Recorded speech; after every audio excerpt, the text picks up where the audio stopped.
Welcome to this video where I'm going to teach you how to upgrade from Windows 10 to Windows 11. So let's dive in.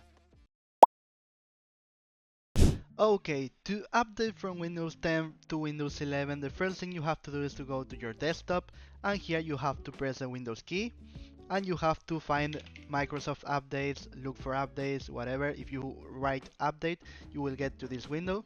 And as you can see, my device doesn't meet the minimal requirements to get Windows 11.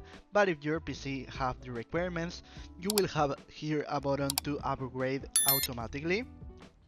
But if you don't meet the minimum requirements, but you think your PC can run it, I have another tutorial on my channel of how to bypass this to install Windows 11 on your PC.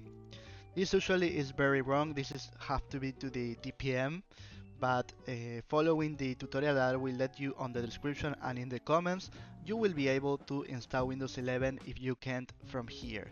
So if this video was useful for you, please comment, share, like, subscribe, and press the bell in the subscription button. Goodbye and easy way.